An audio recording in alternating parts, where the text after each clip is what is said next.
Hello and welcome to Sean White's Solar and Energy Storage Podcast at RE Las Vegas. We are recording live from the Power Up Live Pro Studio presented by Terra Hive. Thanks to RE Plus and Suncast Media for hosting us. And we really do mean thanks. And we are talking to Scott Rosenberg. And Scott Rosenberg is the CEO and co-founder of 257. That's kind of a good number, 257. I think it sounds kind of lucky. Ha. Do you feel lucky, Scott? I do feel lucky. It's the street number for 257 Pearl Street in Manhattan, which was the very first power station in North America set up by Thomas Edison, and right down the street from where our company is in Midtown Manhattan. Oh, that's pretty cool. So what's happening at that address right now at 257 Pearl Street? Is there still like a DC coal burning or wood fire stator spinning power Sadly, plant? I think it's some combination of a parking lot and a TD bank. There's no evidence left at all that it was a very formative early step in U.S. electrification. What neighborhood is that in? It's downtown. I think it's sort of Soho area. Okay. Yeah. South of Houston. That's right. That's what Soho means. Good New Yorker knowledge for California. I was teaching a class for this really cool organization, and my friend that lives out that way, every time I see him, he drives me around and he says, "This is Soho, and that means south of Houston." So he's told me that like 10 times or That's something. Pretty funny. Yeah. Yeah. It's not Houston, which if you move into the area, you gotta unlearn fairly quickly. Yeah, south of Houston, otherwise known as Mexico. Yeah, exactly. All right, so maybe tell us what you're doing at 257. That's cool, the way that you named it after where Thomas Edison made it. You said it was like the first power plant? Yeah, I mean, this was early U.S. electrification. He stood up a power plant in Manhattan and basically strung lights and really low power. There wasn't a lot of power to be had at that time, but it was a really important time in U.S. electrification. And for us, it was a kind of inspirational name for the company.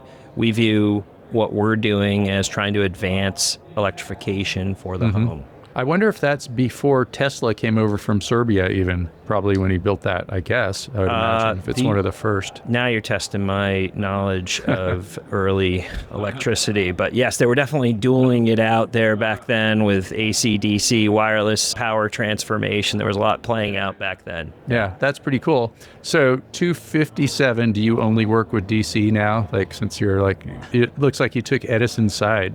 We're non-denominational in terms of the kind of electricity we work with. We actually work across every form of residential electrification. So we're here at RE Plus primarily talking to solar and storage installers. The core of what we do is we put a lot of data together with AI. We profile every home in the country, and then we use that information to figure out how the home's configured today. Is there solar on the roof? Is there an EV in the garage? What's the energy consumption? What's the profile of the people in the home? And then we cast our eye forward and we say, given that, what can we tell about how that home's likely to evolve over time? Which homes are most likely to get solar next? Who's got solar but would benefit from a battery? Who doesn't have a heat pump but would benefit from a heat pump, or a move to an EV rate plan in the case of a utility? So put all that data together, and we provide a platform to companies in this space to more effectively market to our consumers. Cool.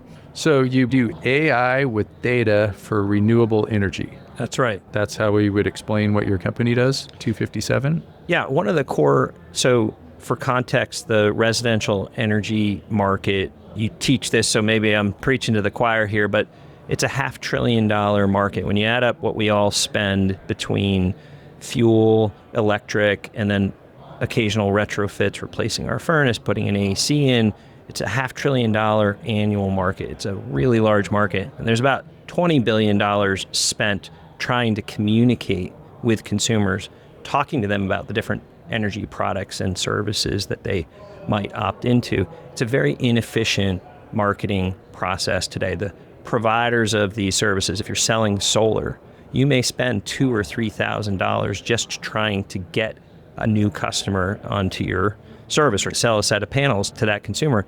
that $2,000 just adds to the cost of the system. It ultimately slows down adoption of solar because that cost is passed to the consumer.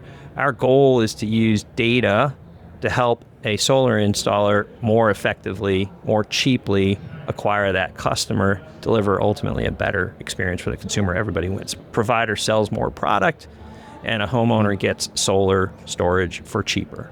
So you use the data to find a customer that it fits better with instead of having a door knocker just ripping somebody off. Yeah, I mean, it's easy to knock the providers of these products and services, but to just empathize with them for a second.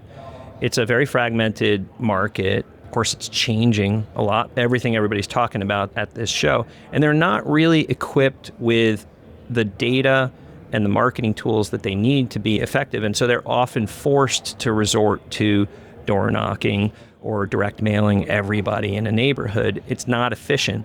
Yeah. That's a big driver of their acquisition costs, is that they have to spam, or what we in the marketing world would call spray and pray marketing. Spray and pray. Yeah. Let me try that. Who should I spray and who should I pray to? Well, pray that they buy your product. And by the way, we came at this from a consumer angle. I spent 10 years at Roku running our media business, selling advertising. And one of the things we spent a lot of time on in the traditional ad world is how to deliver the right message to the right person. And that's really what brought us to the residential energy world, is a belief that if we could equip providers in this space with better knowledge about who they're serving, who they hope to serve, that they could do it more efficiently and ultimately serve up a better consumer experience. That's what we all want as residents, right? We want, we have some limited attention span for energy products and services, but when somebody talks to us or knocks on our door or sends us a mail or shows us an ad, we'd really like to make sure that it's actually relevant to us. And the moment that we sniff out that we're being pitched something that's not relevant to our circumstances, I'm a renter and somebody's trying to sell me solar, we tune out. And that's a big part of the problem in the market today, is there's a lot of tune out because we're not communicating, we're not meeting consumers where they are, we're not demonstrating knowledge of their circumstances. Great. Okay. And so I'm curious, where do you get data from, like, for this kind of thing? It's like you want to figure out what somebody's energy usage is, and there's a lot of privacy laws, and I guess you could find out data on a level where it would be like the whole city or your average consumer, things like that? Or do you work with the utility to get that kind of data? Great question. So today it's many dozens of data sources for 257. Our goal always is to get down to the household level. We think ultimately that's the only way to deliver a personalized experience. So it's everything you might want to know about the property. So it's property records, permits, real estate records. It's a lot of demographic data. Who's living in the home? What's their income? What are their interests? What's their occupation? What's their political orientation? And then it's a heavy focus on the energy characteristics. How much electricity is that home consuming? Is there solar on the roof? Is there an EV in the garage? Is that home experiencing regular power outages? You cannot get all those details on every home in the US, period, full stop. It doesn't matter how many data sources you put together. And the only way through that is with AI, with machine learning, is to impute what data you can't actually get prescriptively on every single home. And that's a big part of what we do. We're mostly data scientists and engineers at 257. And what we do is we take all these data sets, we bring them together, we use AI to clean them up and cast a view forward. So we say, okay, we know most of the 5 million homes today that have solar. We know most homes that have batteries or generators.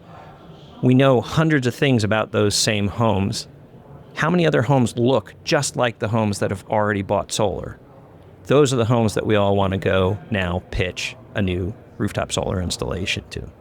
And when you're getting data, do you have to pay for it sometimes? I guess sometimes there'd be certain data that's free, but I know that if I'm just kind of like going around on the internet trying to find out something about a house, maybe it's a house I want to buy or something like that, it's hard to get a lot of data on that. And there's ways to pay extra for that. Is that something that you would do? Yep. We acquire data in every which way possible. A lot of the data that we have is public data. We may still have to pay it, license it to get access to it.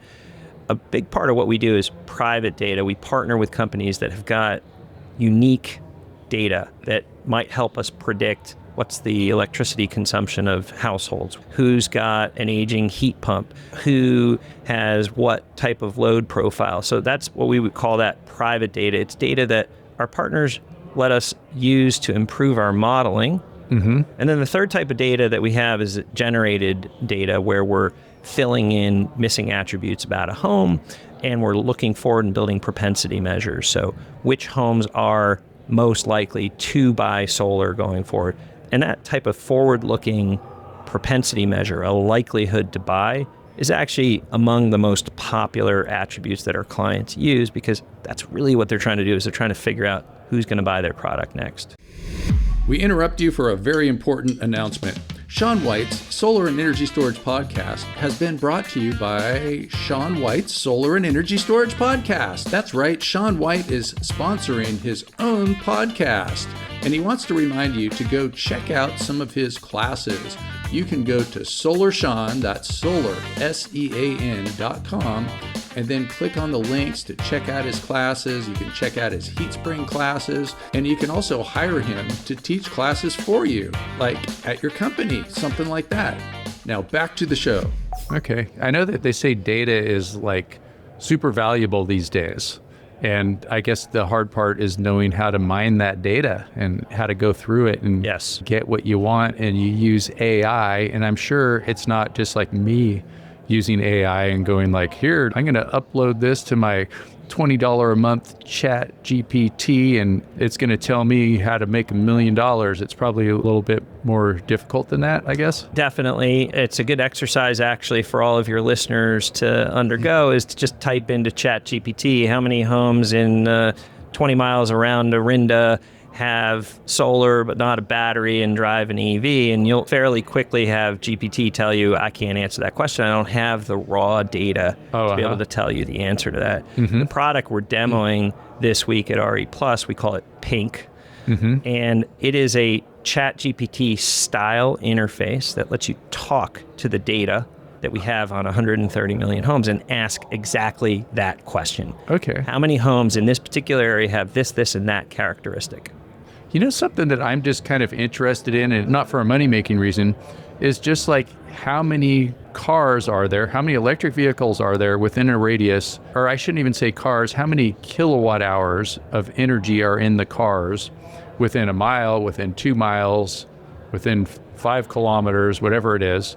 Like, I think that would be very interesting. I've always had this theory that there's so many more batteries in electric vehicles than there are in stationary energy storage systems. Yeah. Like probably, I think if you took all the batteries at Moss Landing, the world's largest energy storage system has gigawatt hours of batteries, and then you went and you drew a circle around there that was like, I don't know, 1 mile, 2 mile, 5 miles, something like that, and you'll have that many gigawatt hours of batteries just in the cars. I think that's a great question and a great assumption too. Setting aside the utility scale storage, just talking about homes with batteries, we're talking today on the order of hundreds of thousands of homes, but we've already got 3 million plus EVs on the road in the US, and the capacity of those EVs is actually quite significant. There's a ton of work. I don't know if this is where you're going with your line of questioning here, but there's a ton of work happening on the utility side of our market, trying to understand how homes are going to adapt these electrification products, whether that's an EV,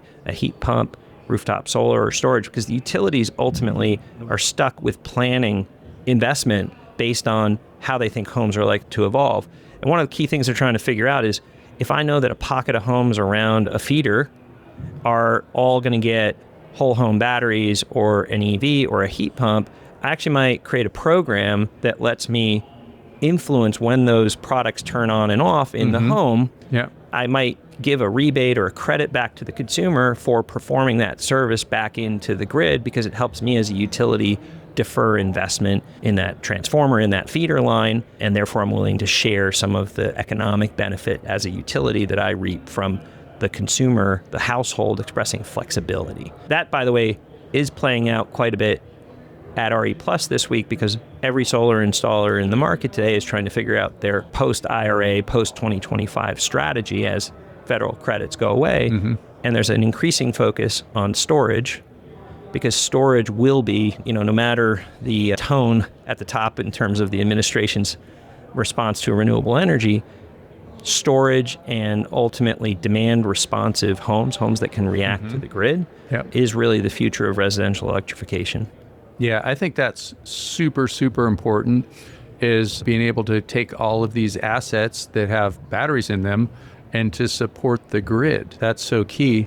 And I think one of the big problems that we're going to have is having things like policy keep up with what we need. Yes. So it's like you have all these different, like, what do they call them? ISOs and public utility commissions and RTOs, all these different rules for operating the grid.